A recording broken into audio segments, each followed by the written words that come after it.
So I go from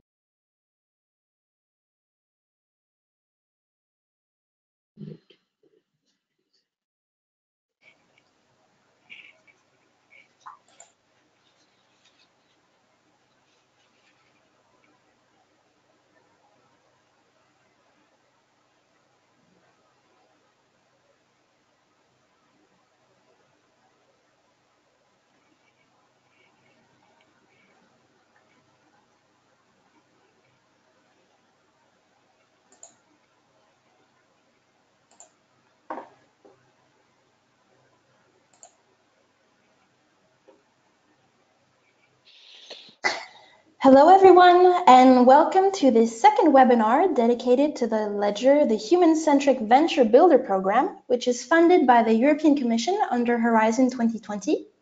I'm Cassandra Holden, and I'll be your host for today's webinar. So first of all, thank you very much for your interest in this webinar. I know that you're all very excited to know more about LEDGER. As you know, this project is a real game changer in decentralized technologies, and we're very happy to give you more details, explain further what the project is all about, and how you can contribute. This will be an interactive webinar. We will have a number of questions for you, and at the end, you will have also a Q&A session. You can ask anything in the dedicated question box. You can find it on the left side of your screen, which is on the bar questions, where basically you can just write and send directly all your questions. So if you have audio problems, you can also dial +33 971 072 671. So I'm very pleased to welcome our speakers today.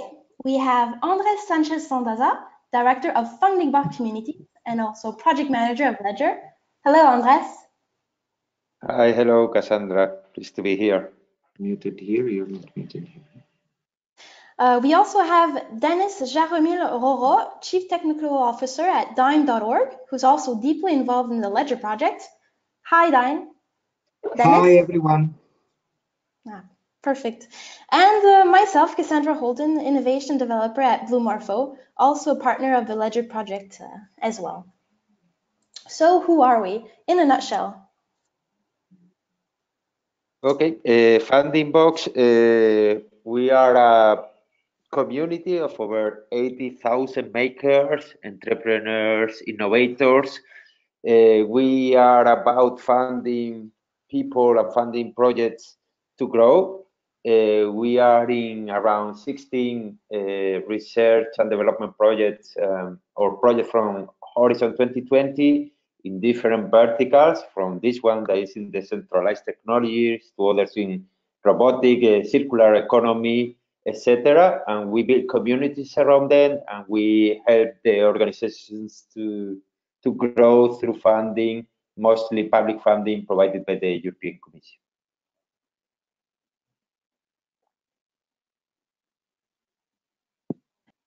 Jaromil, do you want to present Dyn in a couple words? Yes, sure. Hi, we are an hacker organization. We do a lot of free software and open source since about 20 years. And we love doing GNU Linux applications and distributions. And I will show you some of the software we have been developing in the last 10 or 15 years that can be useful also to conceptualize and understand the feasibility of your applications. At least we hope so. We worked in two projects in the past years. One is Decent on participatory democracy, and one is Decode, which is a flagship project for the European Commission on research and development on blockchain and distributed ledger technologies. So hopefully you are familiar with these topics, and I look forward also to focus questions. We have 4 slides and 10 minutes to talk about also the technicalities aspects in this call. And we will leave more space than in the last call to your questions. Thank you. A couple words about Blue Morpho in a nutshell. So we're lean innovation doers. We're working in the partnering mode to design and operate ecosystem in order to accelerate innovation. So we're mostly working in deep tech, digital and smart systems. So what does that actually mean? Basically, we're working on bankable challenges. We're identifying solutions expected by key players who are ready to invest in and who are looking for the right people to solve their expectations. If the solutions are not yet ready, we help the development of those solutions. So this way we're working in ecosystem designing, working with large corporates, private investors, research organizations, startups, SMEs, and institutions, really to achieve this disruptive innovation. So for the past 2 years now, we've been conducting specific actions in decentralized technology, so especially blockchain, but not necessarily in fintech. So we are very happy to collaborate with you on this project, and we'll be working with you on mostly the business mentoring with Ledger. So for our audience, for a first icebreaker, I have a question for you, so it's not very difficult. Have you already started your application? So you should have soon a poll on your screen where you can answer this question. So just to give a rough idea, have you started applying? So not submitted, but starting the application.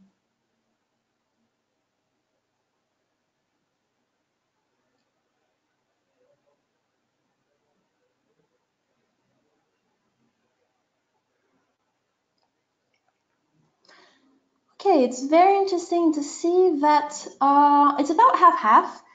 About 40 people have started the application and about 58 are still pending. So this is good. Use this webinar to ask all your questions and to get all the information you need to start your applications in the right way. Now we will go on to the Ledger project in more detail. Andres will give us some overview of the project and the eligibility criteria and how to apply, followed by Jaromil, who will explain us the Venture Builder program and all the technical aspects of the program. And we will wrap up with a live Q&A session where you can express all your questions you would like to share.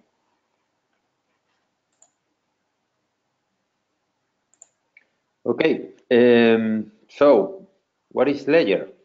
Well, I guess most of you know, but Ledger is within the Next Generation Internet Initiative. Basically, what it intends to do is to bring back to citizens the control over their data. Basically, we have an internet where major corporations manage our data. This initiative and this specific project want to revert that. How do the project intend to do that? Through other projects, funding other projects who are the seeds of the next revolution that will generate the next internet. That's the vision. Basically, what we are looking for are projects that will empower people to solve problems using decentralized technologies such as blockchain, peer-to-peer, or DLT. In this first open call, we are going to offer up to 200,000 equity free for 16 projects. 32 will be the total in the 2 open calls, but we are now in the first one that opened the 1st February and will close the 30th April.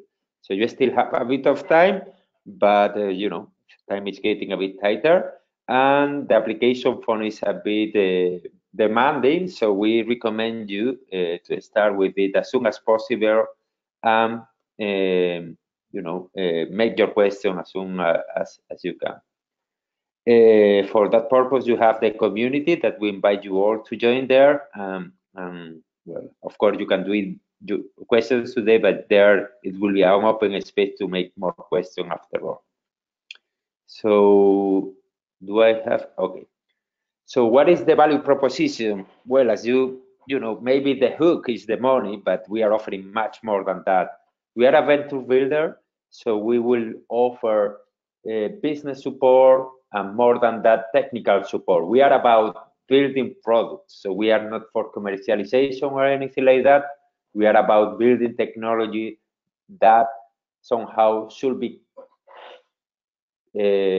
close, not that far from the market, to produce something that can be valuable for the society.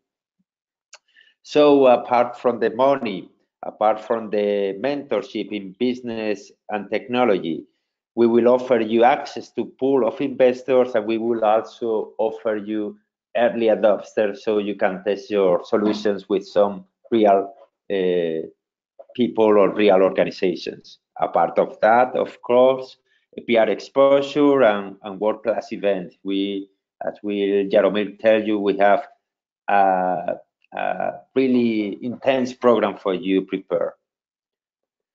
Okay. Next slide. Okay, sorry. So we have 6 verticals. We have built what we call a work program that is available also in the site that talks about what we are looking for in these 6 verticals that, as you can see in the screen, are health, economy, mobility, public services, energy and sustainability, and open innovation. This last one vertical, open innovation, is kind of the box for everything else. So if you don't fit in the other verticals, this could be the one for you. In any case, again, vertical like economy or mobility are really wide, so, or public services. So we invite you to read the work program and get to know more in detail what we are looking for. And if you want to make questions, again, go to the community and ask there. Next slide will be, let me change it. I think it's already your part, Jaromir. I'm trying to pass it, but it doesn't. Cassandra, can you help me? Because I'm not able to pass. The keyboard? Yeah, and push input. Okay. Okay, There we go. so now the floor is your, Jaromir. Oh, yeah, thanks. So we have, we plan, I will make it short. Hopefully people can refer also to the previous webinar, which is online. We have researchers in residence that will join you as mentors from DynOrg. We will advise on the technological realization of your project and follow your team very closely. That's why we call it in residence. We plan to be in touch weekly and to get the best out of your ideas and your also skills, knowing that we do have experience in development in field of distributed computing and human-centric technologies. So besides this, we will have also boot camps, which will be the face-to-face moments in which we actually spend days, not only one day in some cases, and there we will work hands-on. We will have some sort of sprints and also hopefully a lot of fun. Can we go to the next slide? Then you see the actual schedule of the boot camps. Yes, lots of information. You see the jury day starts pretty much this year, like in the spring. And then there will be a second stage in 4 weeks in which we have a welcome day, and a third stage in 6 months, and then another fourth stage in 3 months, and fifth stage in 3 months. So this is a total of 9 months in which we expect a team of minimum 3 people to actually work full time. It can be more people. I saw already in the questions, a good question came in, whether there is subcontracting or what are the rules. Well, basically, you're pretty free to use the funding as you deem is the best. We do allow people that are resident in EU, so you don't need necessarily to have European citizenship to work in the project. And we mean it also politically to be as open as possible. And we really expect that the last minimum viable product will be ready to market, but not necessarily paying for it, I would say already. In fact, you can notice the final stage is the stage in which the business mentors from Blue Morpho will take over the residency, let's say, that the more active mentoring, and will help you to bring to market the minimum viable product. So I wait for questions about this rather than going on again about the work program, and rather dive into the next slide, because we have 4 slides that last time we've been less technical, so now we go a little bit more in deep. Can we go to the next? Yes. So just for you to have a common framework of understanding of what blockchain is, according to our research, because being a hype nowadays is pretty hard to understand actually where to place it and how to graft it into reality. We clearly separate the four components of a distributed ledger technology. This comes from the research in Decode, in four main components. The peer-to-peer one, which really makes a distributed network of nodes that communicate with each other, and we have a steady solution for that. The virtual machine that we have been busy developing recently to realize one that can actually execute contracts expressed in human language, so easy to embed in your front-end application. The ledger, which at the end comes out to be the simplest technology, the one that actually records a list of events and timestamps it, and the consensus, which is probably the most complex and not always needed in its complexity, depending from how big is your project, is the one that actually calls out outliers from the network, distinguishes what is real and what is not, and makes a network resilient, also being open, but still validating what happens and resisting if someone just connects and tells some lie. So without any further ado, can we go to the next slide, because then I show you the components that we propose as the most ready to be used and that you may study and think of including perhaps as solutions. One spearheading project we have at Dyn and we have been cultivating and facilitating in the last years is Dev1. This is GNU Linux distribution that makes it very easy to include your software into any appliance you want, be it a cloud machine or an ARM embedded device. What we want to facilitate in this program is that you concentrate in developing your user space application and are not bothered with the overheads of actual deployment. So we can actually share with you an infrastructure that we are already using with the Decode project that can target more than 30 ARM devices. We have one which we favorite, which is built in Bulgaria. It's called Olimex Line 2, and it's actually completely open hardware, so firmware free, so you can be sure of what is running then on these devices. And these are 5 volts devices. They can be also rugged to be outdoor, and they can actually function as nodes of a network that then does what you really want. Also, the Decode OS facilitates the fact that an application acts in a distributed environment by offering you an operating system with a key value store and a list of other nodes that you can connect and validate via Tor, meaning that you will have privacy by design. You will not need to develop from scratch a cryptographic network that grants privacy, but develop a functionality into it, and it will be very easy to actually build it into it. There is no limit to the languages you can use in this implementation because this is an operating system. There is process separation. So what have you, Ruby, Python, Java is going to run fine. Next slide, please. You have here rather more complex, but there is a link that I invite you to visit that we just blogged about, a rather more complex example of our implementation of a virtual machine. We are really struggling to make it easy and verifiable for people to actually run contracts. And we think this technology is human-centric in the sense that we do not want to create technocratic elites with our work, but actually give access to technology for people.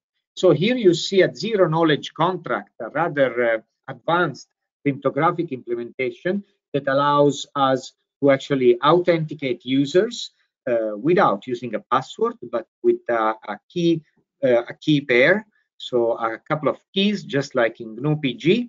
But this is not the typical Diffie-Hellman encryption. This is actually more advanced with a cryptographic scheme we call the Coconut, and it allows us to play even petitions or have a token system that is completely anonymous, is not easy to trace, it travels on a peer-to-peer network, and it can actually grant privacy by design. Of course, it's not anonymous to your own application. So your own application will know what happens, but it will be very hard to tap, and the liability of the providers will be very low this way.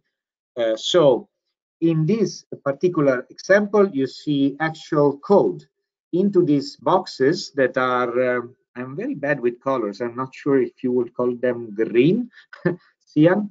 There is actual code, and the variables in yellow are actual variables. They are names, and you can change them with your unique IDs.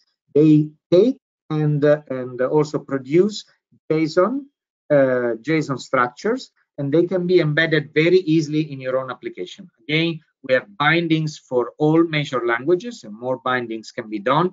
This virtual machine is just less than 1 megabyte of payload.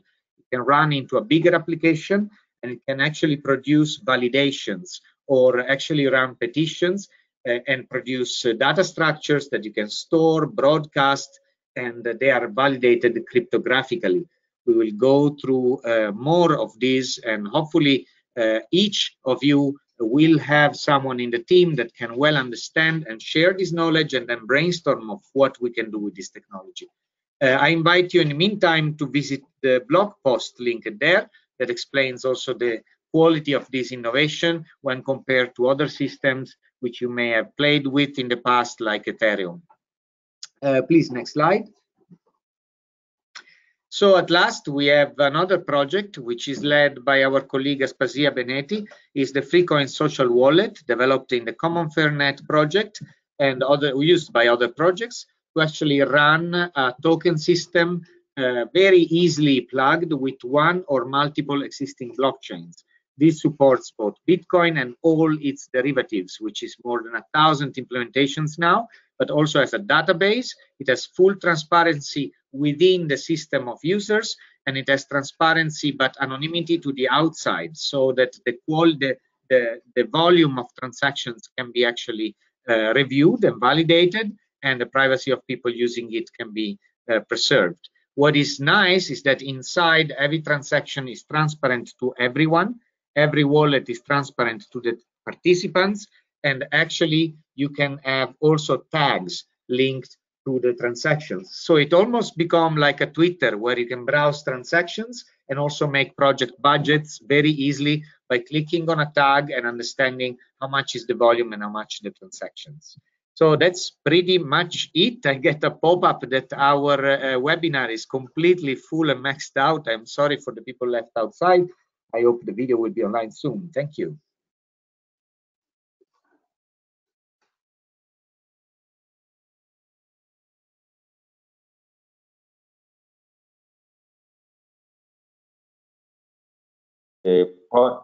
Points. So eligibility. Okay, that has been a quite frequent question we are having. So who can apply?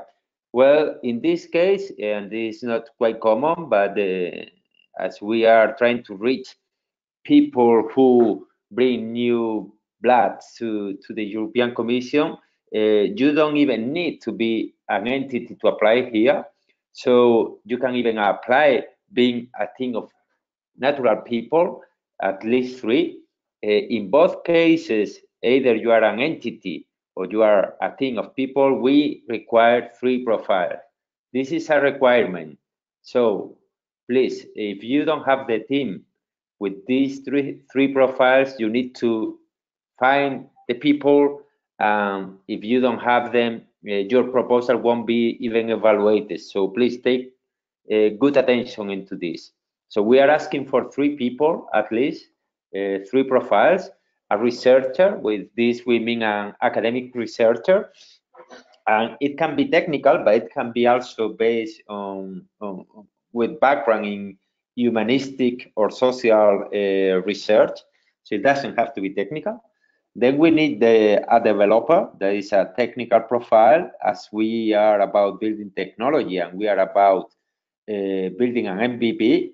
Developer are required, and indeed we would positively appreciate in the application if there is more than 1 developer, because as we you know, to build products is quite a complex task, and we have 9 months or even less to build the MVPs.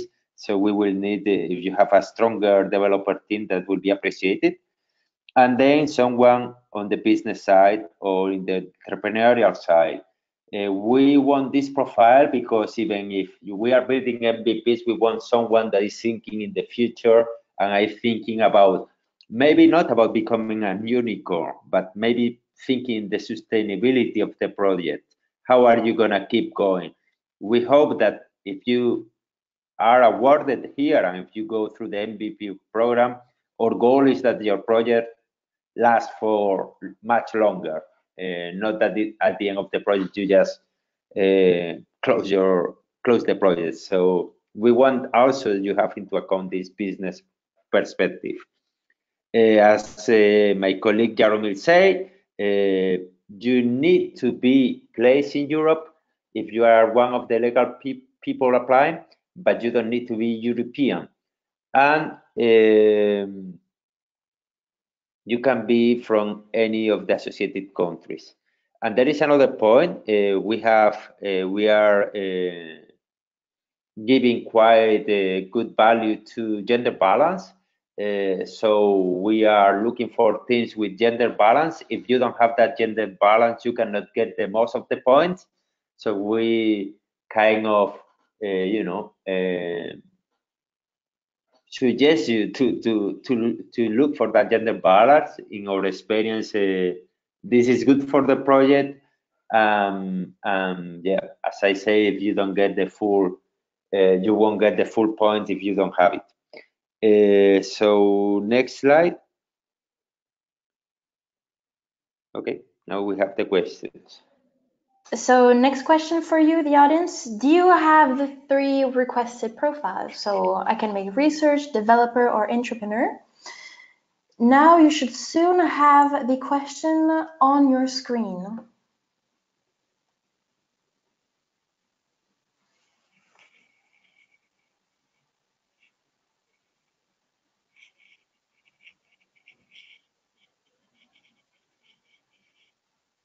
Okay, let's wait for a couple seconds. Votings are coming in.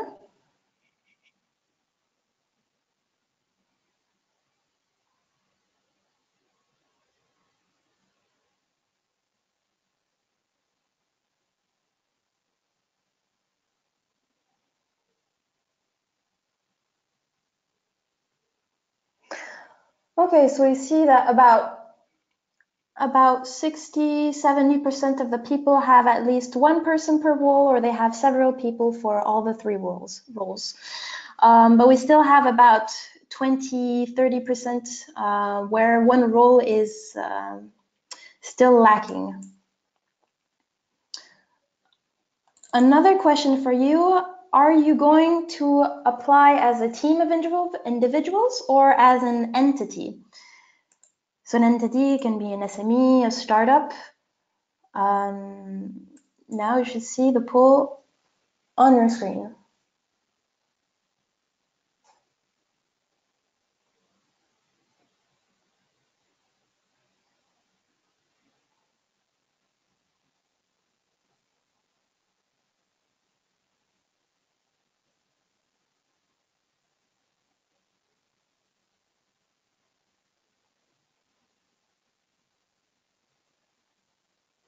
Okay, it's quite interesting. About 50% are going to apply as a legal entity, 30% are applying as a team of individuals, and we still have 20% who do not know yet.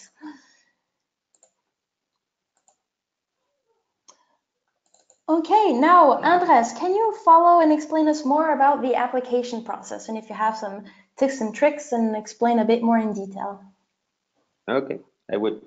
One thing to add, well, you know that we are already having some questions in the chat, and we invite you to make them there. We will try to answer most of them later on in the Q&A session. Probably we'll try to even answer some of them by writing. And even if we still lack a few of them to answer at the end, we will make something about it and post them in the community. But just so you are aware that you can write your questions in the chat. So application process. Okay, so this is going to happen, as you must know, through our platform, Funding Box, but you can access to the application page through ledgerproject.eu. And there we have a questionnaire, quite extensive, that you have to fulfill. And there is one thing: you can do submissions at any time, and you can rewrite again and submit it until the last day of the application process. So we invite you to do submissions, even if it's not the total final application, but it's a good way to, not to wait until the very end, where usually there is always issues and things don't go all right. So please take your time, submit your projects before, and you can rework on them later on. So once we get the submissions, the 30th of April, then we'll go through the evaluation, external evaluation. So the evaluation is done by external evaluators. So it's not us who is doing that, but people who are from outside the consortium, from outside of our 3 organizations that will sign a not conflict of interest. We are going to be really strict in the procedures. We want to be really transparent. This is public money, and we feel the load in our shoulders. So it's really relevant for us, of course, because it's public money and we are funded by the European Commission, that the process is quite clear, transparent, and fair.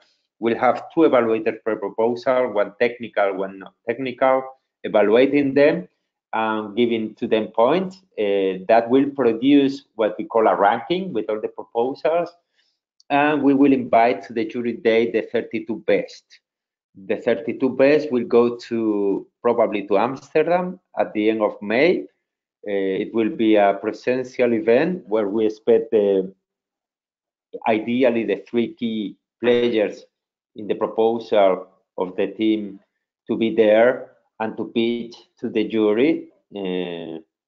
And that same day, we will announce the 16 awarded organizations that will go to the venture program. Next.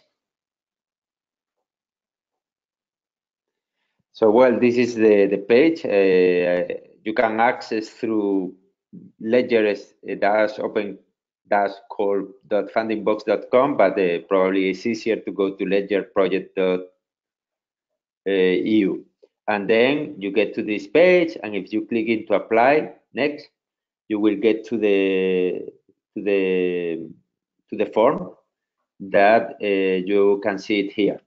There are 10 sections. The last ones, the 3 last ones are mostly about data, and the previous ones from the 1 to the 6 are the ones that are especially relevant to talk about your project and so on.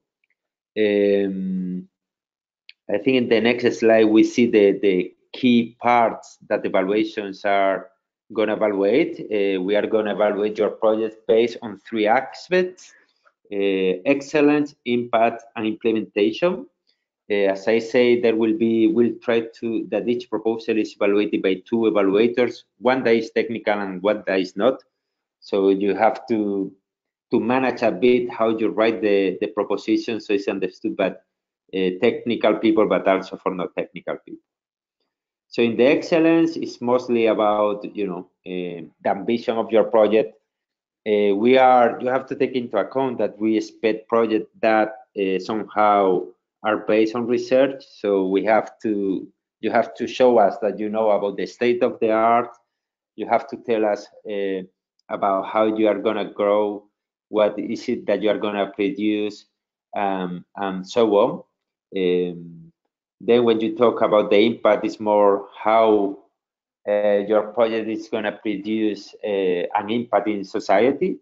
And again, take into account that we are a human-centric venture builder, so it's important that you make an impact on citizens. We are not about building B2B solutions, for example. Any project should have an impact in citizens. And as I say at the beginning, at the end, the core is that the citizens get back the control over their data. And then there is an implementation aspect where you tell us about your team. That is quite crucial for us, about the gender balance that you are presenting, the resources, and so on. Next. Yeah, so best practices for a successful proposal. Well, as I already said, you have always to take into account what LEDGER is about. It's about building MVPs by using privacy by design concepts. I'll say that in my experience, a good proposal requires time. It usually requires more than one people writing it. So the technical people writing one part, the not technical writing other. We also usually recommend if you can show it to someone who you know and can give you feedback. This is a competitive process. We are having a lot of people starting applications, so it's not going to be easy to be awarded. So it's a question of devoting time, thinking about the project, shaping it in the right way. Reading the documentation is really important. The guide for applicant should be your Bible at the time of preparing the proposal, and the work program should guide you through what we are looking for. Take also into account that we are about open licenses, open software, Creative Commons. So whatever whatever you propose to produce with your project, it should be compliant with that, with open licenses. Yeah, those will be my main tips for the moment. Next. Okay, this is what we already told you. So Cassandra, I don't know if you want to take it here. No, thank you very much, Andres. So as you know, the open call is open until the 30th of April. So please apply to the ledgerproject.eu, which will send you to the funding box platform. Now we can go on to the Q&A session. So I see that we already have quite a large number of questions in our question box. Andres, would you like to start with a question in particular?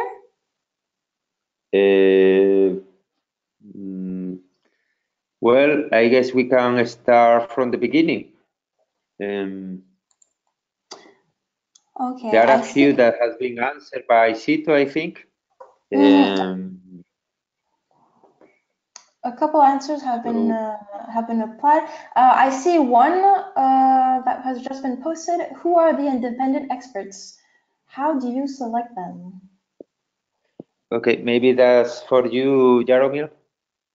Sure. Well, DINORC is a community-based organization, and if you look into the fora that actually are around our software, you will find that many people are participating since years on a voluntary basis.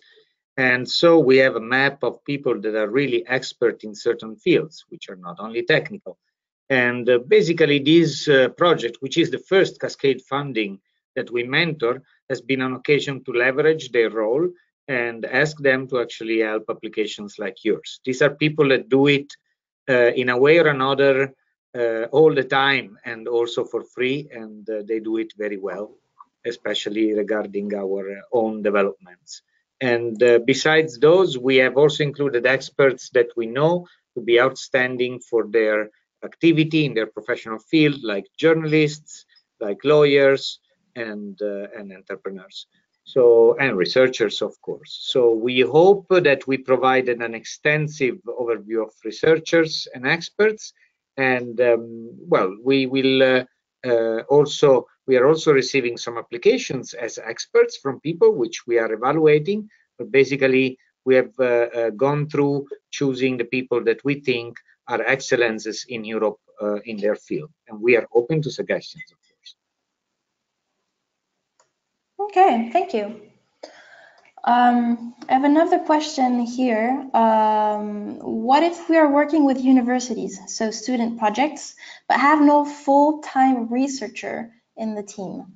I also think it would be interesting to re-explain what is the definition of the researcher, because I see lots of questions wondering what is exactly a researcher? Andres, could you maybe answer this question?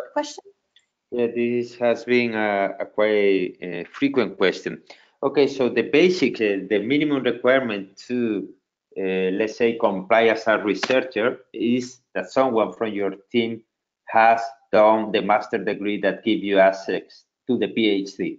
So you don't need to be a PhD, but you need that someone from your team has done at least the master at some time. It doesn't have to, maybe it did it a while ago, but at least you have to cover the requirement you need to to have done the master that gives you access to the doctorate.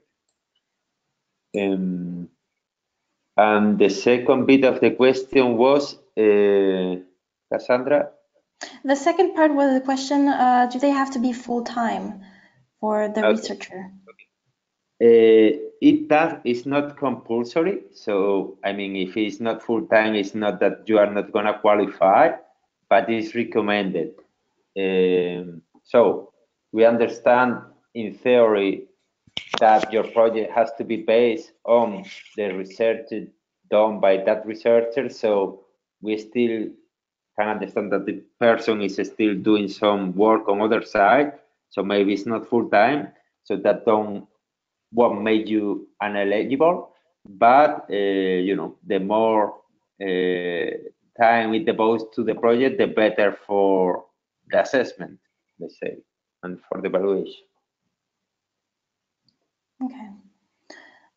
We have a more technical question, which is on the application itself. Uploading videos in the application, does it affect the score of the proposal, or is it just added value? Andres, what do you think? Yeah, it's added value. At the end, we are going to have this external evaluator who will get access to your application, and they will have an overall view of everything. Of course, if you have a video and that is compelling, that will be attractive for the evaluator. But if you don't, that won't give you less point or anything like that. At the end, you have to look to the application as a full picture, where the better you do it and the better you present it, probably the more attractive you are for the external evaluator. But they are not compulsory, and they won't, if you don't make them, they won't hinder your proposal in any way. If your thing is great, your project is amazing, maybe it doesn't matter the video. No, it makes sense. So it's good to give further information, but it's not necessarily because you give further documents or video that you will have added points. It will just help to the understanding of your project. Yeah, that's it. We have another question. When you start talking about significant improvement in data sovereignty, it needs to be the core value proposition of the project, or is it okay if it's just part of it?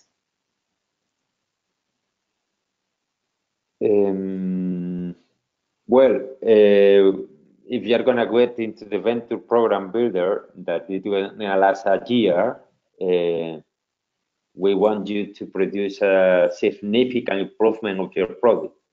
This has been also a quite regular question, like, because we talk about MVPs, but what happens if we have already something on place?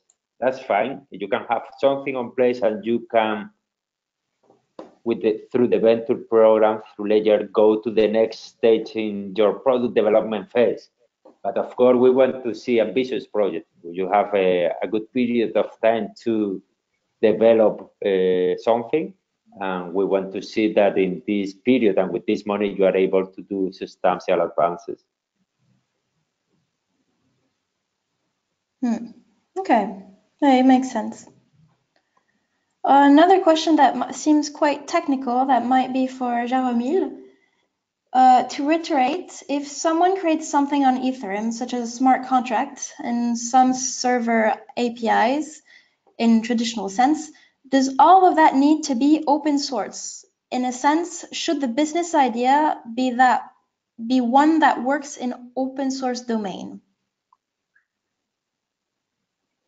Well, this is a licensing issue, and technically licenses, open source license are compatible, can be compatible without binary linking or runtime linking with closed source applications. But we do regard closed source as actually non-human, not really human-centric solution, because it actually doesn't make technology accessible, appropriable, and shareable among participants. So the vision of Ledger is clearly a new vision that we are trying to pioneer within the European Commission, a vision that values open source as an ethical position, and we will take that as a measure also to judge the applications.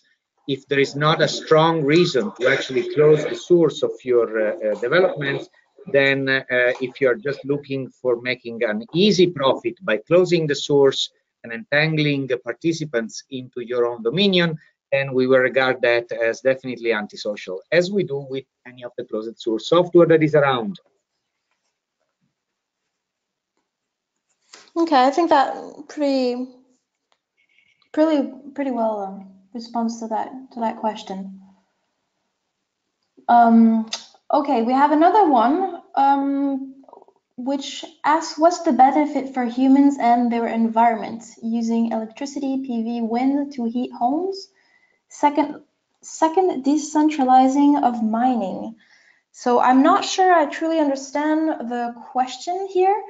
I think they're wondering what kind of solutions can we bring on the vertical of environment and sustainability?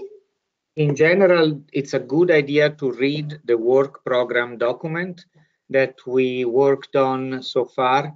There was an open call for suggestions as well. You will find it on the Ledger website.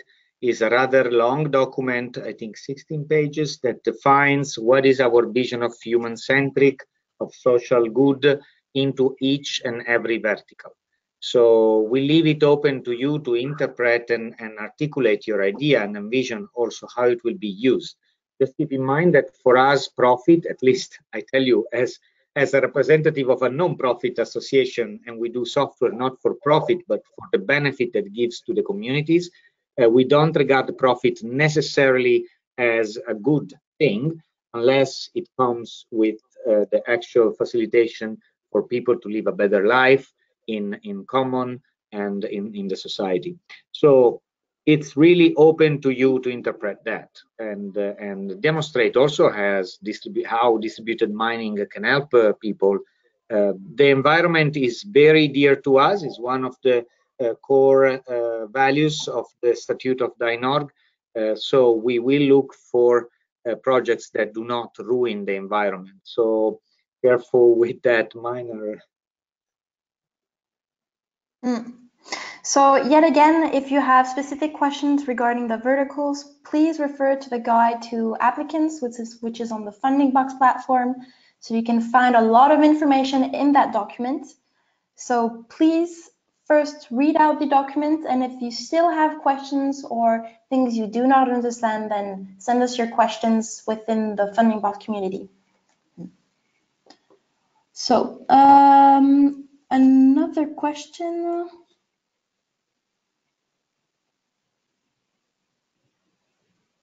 Okay, we have two pretty long questions.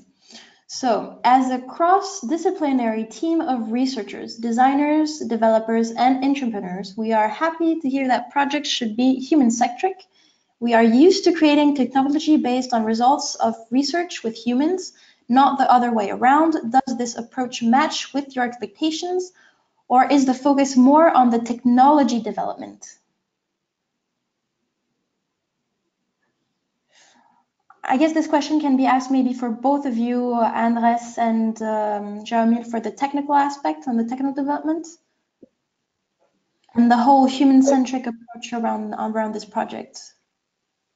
Well, I can just say that, what you say is exactly what we are looking for, to put the human at the core of the proposition. And as I say, we are, when we talk about academic research, it's not just about the technical, but it's also about humanistic. It's about, how can we improve, as Jaromil said, the life of people, That's the core of the proposition. So of course, at the end, we are talking about MVP, so there is a technological component, but the essence of the project has to be human-centric. So yeah, totally aligned with what you said in your question, I believe. Okay. Jaramil, do you have anything you wish to add? Oh, nothing to add, really. Thanks for the answer. Okay. This question actually has a sub-question. Do the early adopters to test the final minimum viable product will have to be paying customers, as we'd expect from a lean startup approach, or can the market viability be tested in another way? We are creating a platform cooperative for housing, and we might have a challenge to secure finances for homes and actual houses to create proper market conditions within the time span of the LEDGER project. Okay, so if I break it down from what I understand, will the final minimum viable product will have to be paying customers? I think that's the core of the question. Well, the answer is no. I mean, we will try to help you to find someone to test the platform with or your solution with. So it's not compulsory that you bring paying customers to use your solution. And I think this is a very specific question. It'll also depend also on the business model of each project. So yeah, it's very case by case.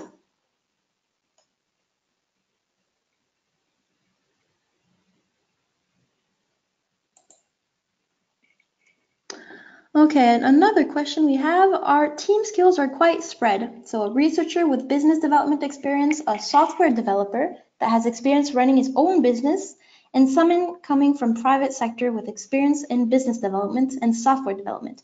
Is it allowed to have a mix of skills within the team? Andres? Well, I think in general... Yeah. Yes. If you want to go ahead,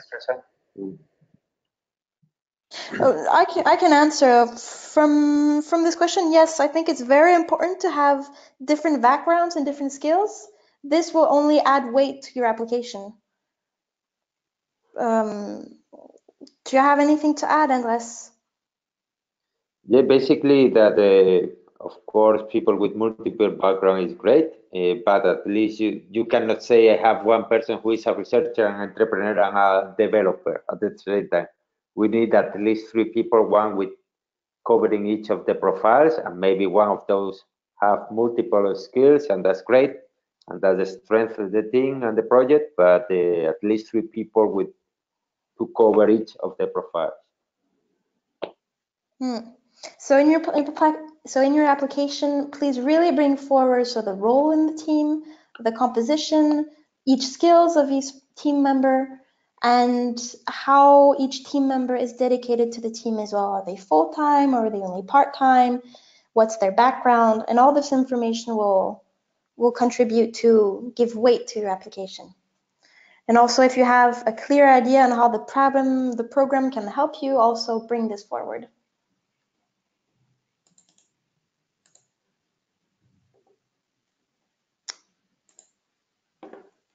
Another question, our solution improves the learning curve of surgeons. Is it an area of interest for this program? The social impact, costs, and health improvement is significant.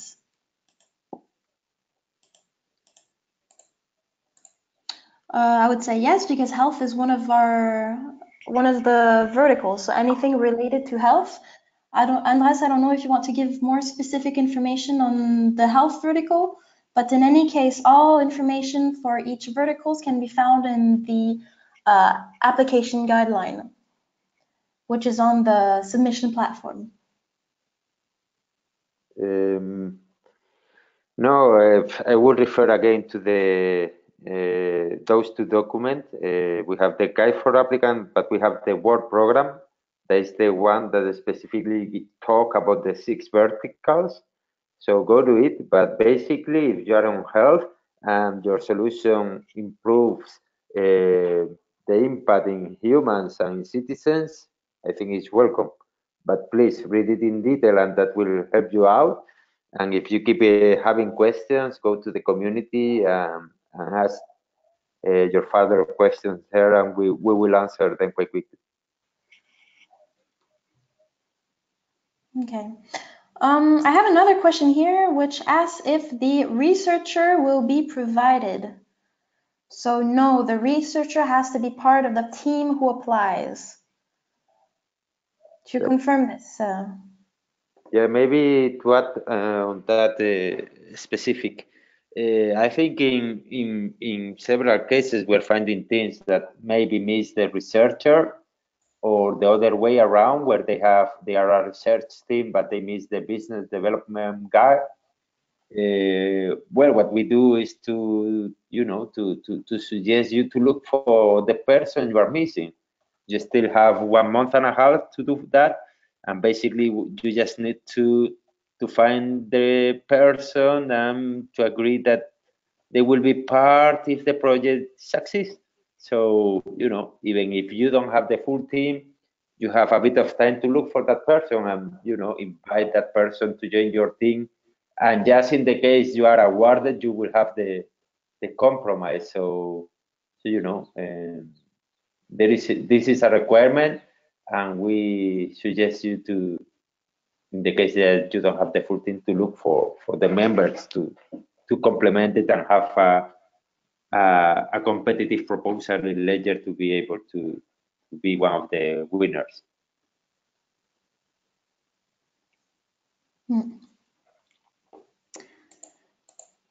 Okay, I see another question concerning the team members. So except from the 4 core team members dedicated to the development, our 2 legal entities have a total of 15 developers who can contribute part-time to the proposed solution in accordance to open source standard practice. Is this eligible and can be considered and evaluated by expert judges? So should they add these 15 developers as the team or just as additional information? Well, I think you cannot add more than 4, but of course, again, we come back to the same point. You have to showcase well the 3 key profiles, and then there is another section on the application form where you can talk more about your team, where you can, state that you have this additional team of developers who will get involved and tell us more about their involvement and how are they going to contribute, and that will reinforce your proposition and your proposal. I don't know if you want to add something, Jeremy. I think that having a big team adds strength. Of course, the team, what it doesn't add strength is if the team is completely outsourced to another place and actually will be on the boundaries of eligibility. But if the team is in Europe as a residency, it adds strength to have actually good capacity to deliver. And yeah, to answer another question, similar track, the funds is really up to you what you do. You decide how to pay developers and contract developers. The important thing is that there is a strong team of 3 people that are references for the ideas that this project brings forward. And then from there on, you can add capacity as it's needed. The funds, I believe, are enough for that. And well, as my experience goes as a developer, I think that big teams are hard to manage. So if it exists since longer term and it can be actually proven that this team has worked together already on projects, that is also something that makes it stronger. Sometimes it's easier to work in a team of few developers than in a large team, but it depends also from the methodology. So I would add also a bit on the methodology then. Yeah, and just to complement what Jarmel said, I think that this is public funding, but this is what they call cascade funding. And this is somehow the beauty of it, that you don't have to, justify where you spend the money. So you shape your team, and maybe you want to pay you big salaries to the 3 of you, or maybe you want to put yourself small salaries so you are able to spend it in in hiring a expert in UX or whatever. So it's up to you. You manage your money. It's true that you will be paid according to milestones. So you have to achieve certain milestones during the program. So we will pay you on different moments of the process. So you will work with the researcher in residence who will, somehow assess that you are doing your work properly and that you are achieving the steps that are suggested and proposed. But at the end, once you get the money, you can somehow spend it the way you want it. We won't ask you for invoices or payrolls or anything like that.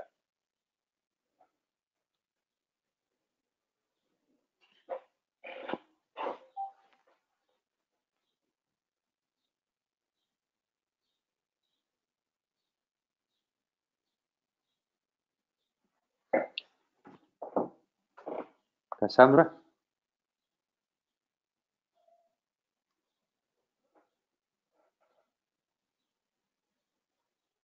Hello? I'd like to answer a recent question because it's very dear to me as a topic. Asked about the startup, if it's legally based in the EU, but most people are based in the UK. Well, Brexit brings a lot of uncertainty, but at least I can speak for Dine. We are committed to envision a Europe that is united. And as activists, we have to work to include, not exclude. So we will use all possible means politically to actually include people that want to apply from the UK. And I think that already being based legally in the EU as an entity will actually help. So we will do everything possible within the uncertainty of Brexit to be inclusive, because I still believe UK is a part of Europe and Europe is a part of the UK. No, I agree. And as long as it's still uncertain, UK is still fully eligible for EU projects and funding.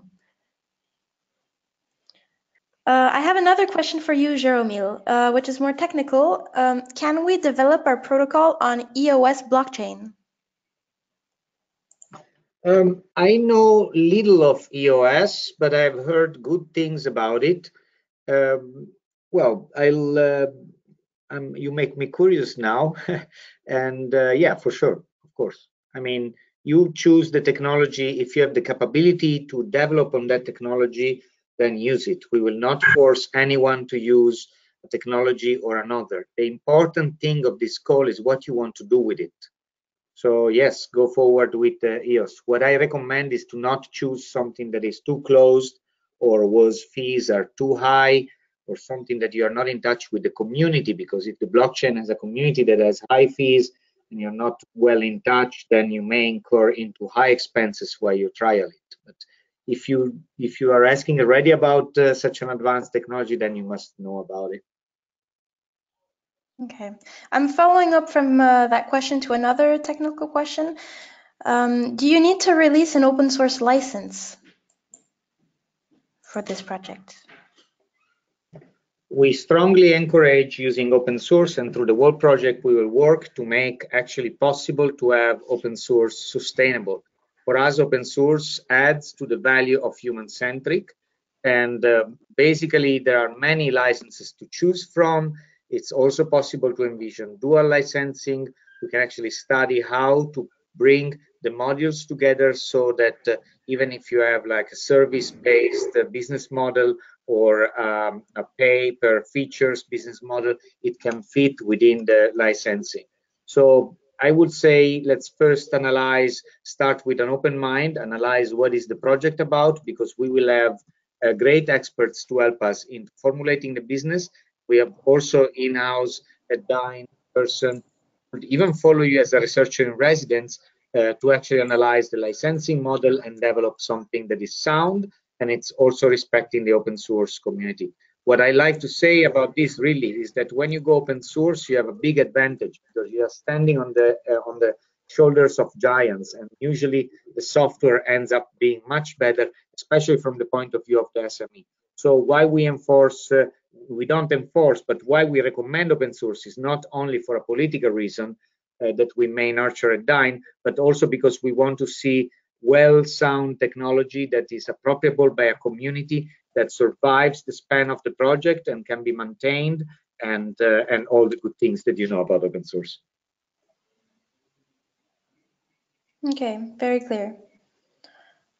We have one question more on the application in terms of entity. Can a non-profit association, so not a foundation, apply? Yes, it can. Okay. And can one entity apply for more than one project? So I guess they're referring to next generation internet that also has other projects linked to Well, ledger technologies. that's a bit of a tricky question. At the end, you cannot be funded by two of the projects. That question can have a double angle. Okay, it could refer if you can make more than one application to Ledger, or if you can apply to the other open cores that they are within the NGI scope. Just for the sake of clarity, there are currently, I think there are 4 open cores within the NGI next generation internet scope. For the other 3 for other projects like NGI Trust and some others. So we indeed invite you to check them out too. They are available in ngi.eu, and there you can get access to all the open cores. But it's important because each of the open core has a specific angle. So one is, for example, really focused on privacy. Ours is more focused on decentralized technologies and so on. They are offering different schemes, different money, different programs. So it's good. It will be important that you check them out and you get to know them well, because there are quite a lot of opportunities right now. Indeed, I think they are all open right now, so you can apply to the others too. But probably on the end, you just can get funded by one. You cannot get funded by more than one. Also, if you may want to send more than one application to Ledger, that is a possibility, but you won't get funded more than one project. So same thing cannot get awarded more than one project. You could submit more than one, but you cannot get if you get to the final, and let's say you present 2 projects and they are among the best, finally it will get funded the one that is upper in the ranking, the final rank. I hope it went clear. It was a bit of a complex answer, but I hope it was fairly clear. No, I think it was pretty clear. I see we have a couple different questions that are quite similar related to the researcher. Some applicants are still students in their master's degree. Some are employees at the university.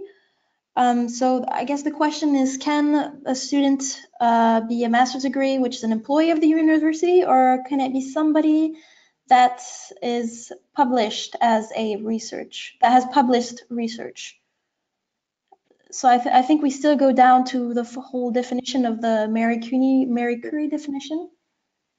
Yeah, we also like to consider the publications of the persons. Myself, I have attained a PhD as a student that dropped out of the BA of university and then made many publications in my life to actually enter also a doctoral program sub judice. And I can tell you from my experience, many people are excluded from academia and have brilliant ideas. So do not let yourself down by not having a title, but bring forward your publications in the public, proven that have made a change in the world, and prove that you are able to research a subject in an objective way and produce new knowledge. Very good response. That was very encouraging. We have one question that's more technical on the customer side, asking if B2B projects are not eligible, and what about B2B2C projects? As an open source software aimed at adding on a fair added value to existing mainstream profit platforms, are they still eligible? Well, we go back to the same answer. That is, are you producing something useful for the citizens? Or are you going to produce something that is going to just benefit a corporate that is going to make business with another corporate? So that has to be the question that you have to make yourself. If your answer is the later, well, probably you don't fit here.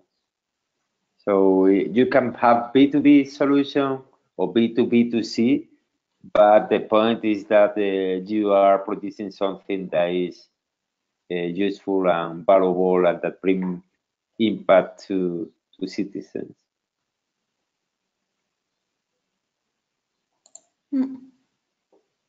That's pretty clear. Okay, I have a very specific question. Can we justify an alternative housing operating system for housing digital platforms under economy?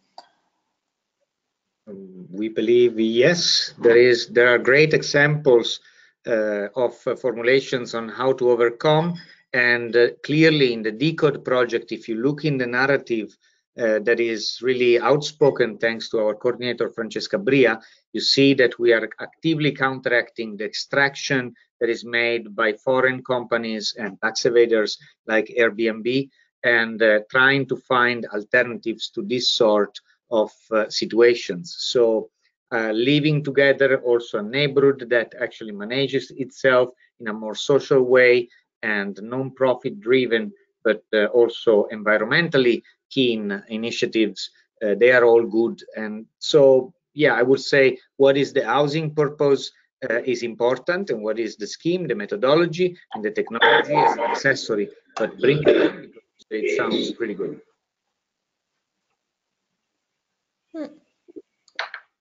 Okay.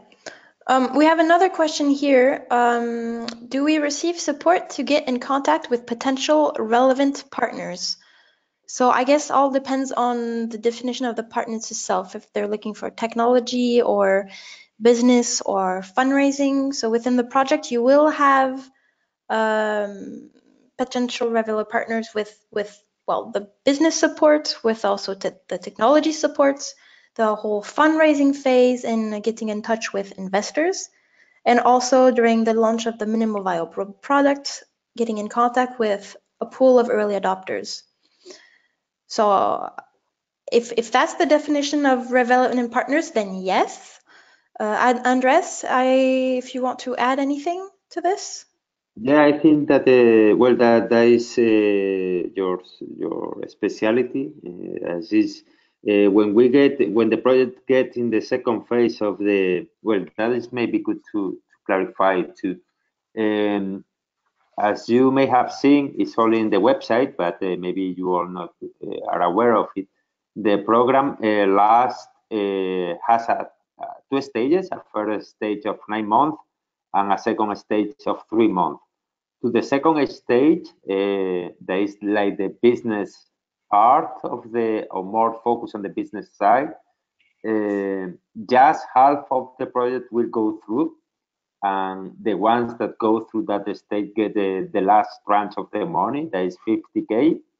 That's why we say up to 200,000, because if you do everything right, you get 150, but just half of the project getting into the program would get the 50K plus.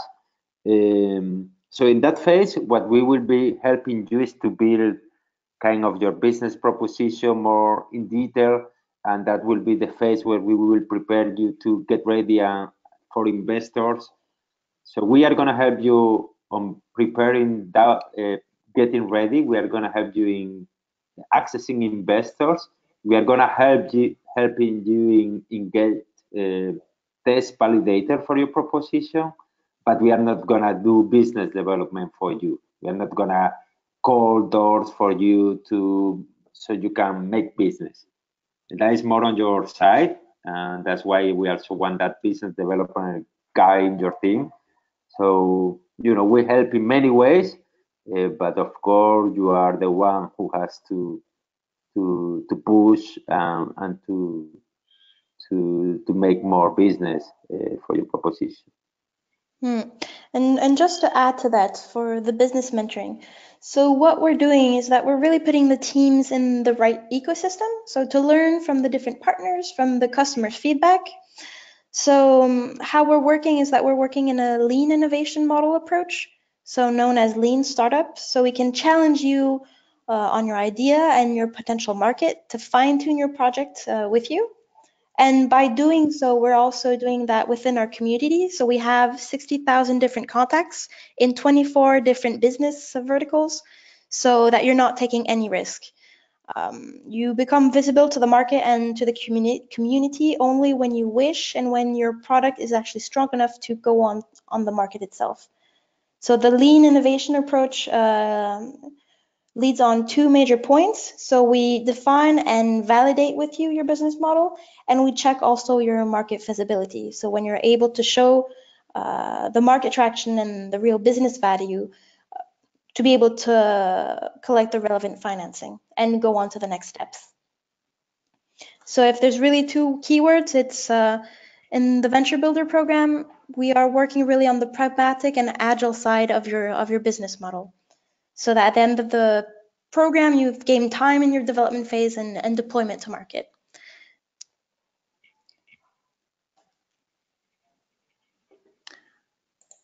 Okay, so I think that went a bit further than the question itself, but it's good to give a bit more details. So another question related to the team, do you expect one person per role with clear distinction, or can it be a hybrid where the three people satisfy all three roles? Well, we kind of have covered that, but again, we need to see that you have one person for each of the role. If you have the three of them having the three roles, that's fantastic. But make emphasis in showing well the experience that each one has in each role. So my tip will be, I will present each person with a specific role, and then I will complement saying, but this person has also this and this experience. So that it gets really clear in the proposal that you have the three roles and that they are they go farther than that, and they are, they have all the capabilities, what of course will strengthen the proposal.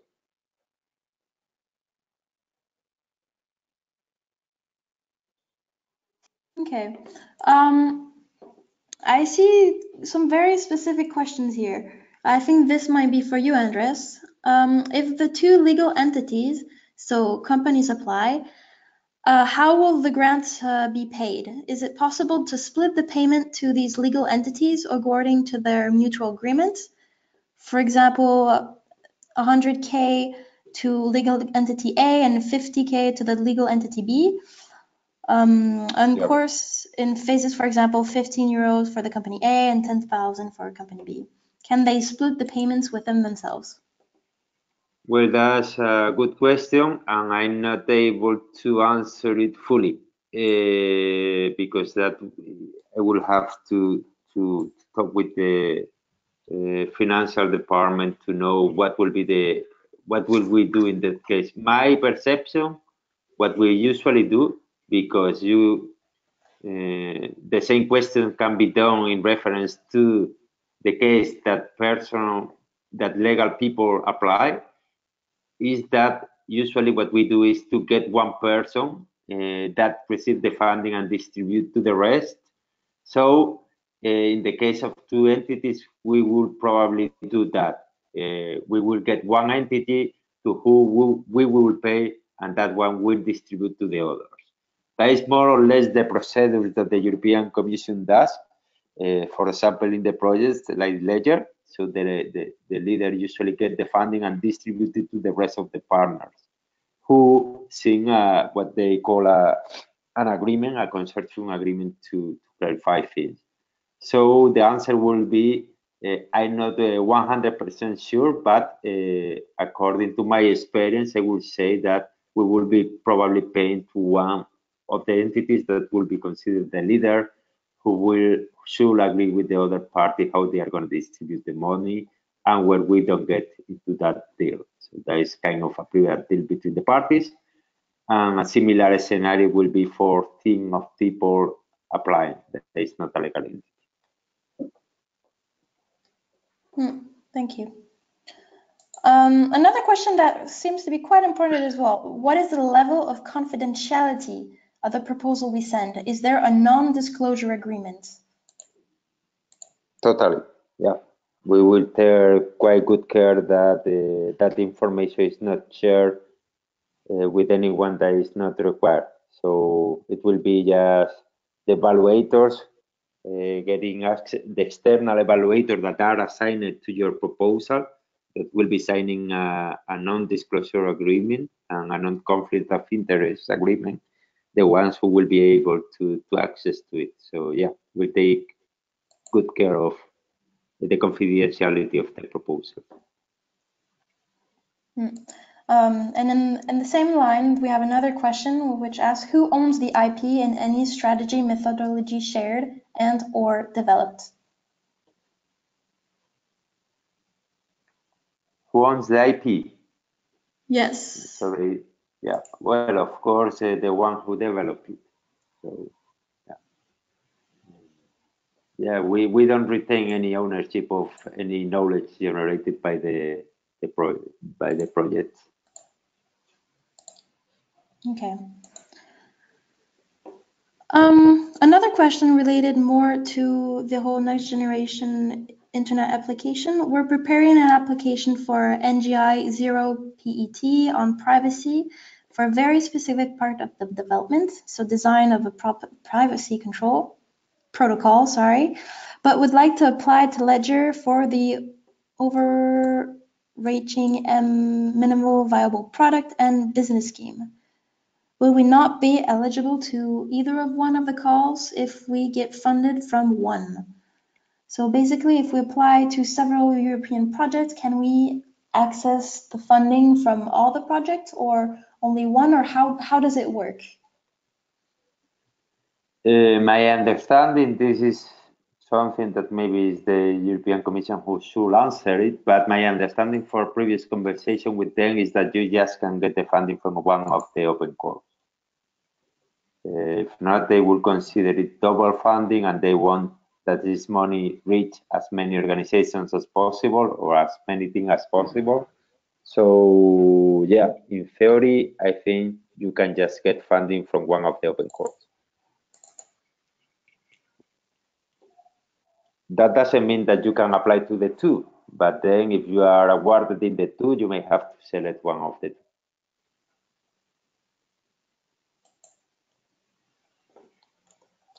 Okay, it seems clear. Would it be possible if the team is now part-time but would become full-time if the project wins? So I guess this means a change in the time schedule of applicants when they've received the... Yeah, I think that is feasible. I mean, don't try to cheat us on that. Don't tell us that you are going to do that if you are not. But yes, it's the same that if a team member applies and he's in Australia, but he says that if they are awarded, he's gonna come to Europe for the length of the program. That is also feasible. So yeah, yeah, totally. Okay. And our last question that's more specifically on their project itself. We are currently developing an application regarding the academic ECTs and to use the diploma certificates that can be used in several scenarios such as job finding. Is this scenario eligible for the public service vertical? So is education or academics under public service? I would say why not? Andres? I'll say the same. I don't know if Jaromir has a view there. Oh, why not?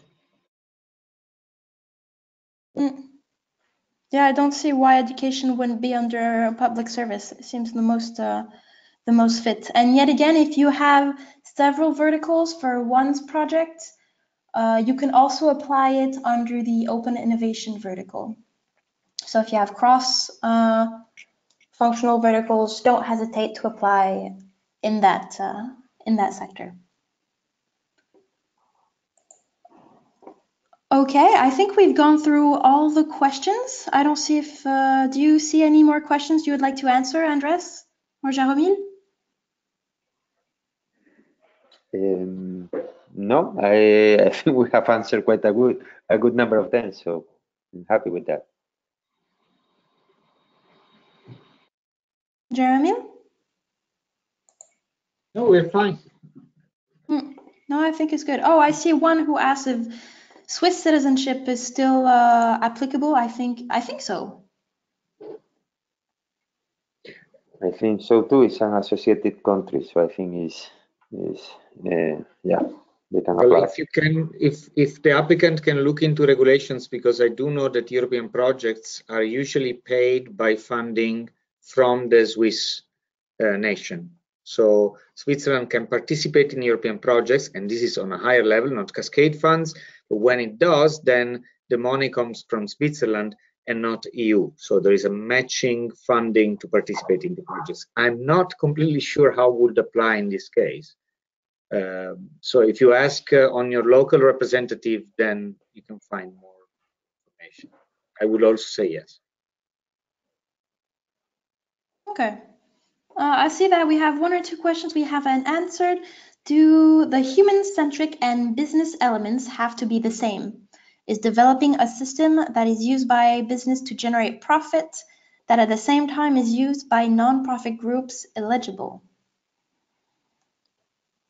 My answer will be yes. I mean, we want also sustainability in the project. So don't get us wrong. To make business is not something we dislike. We want that the projects are focused on building solutions for humans, and that the humans are at the core. But you know, if they are business oriented and they have in mind how to build a sustainable business, that's totally fine.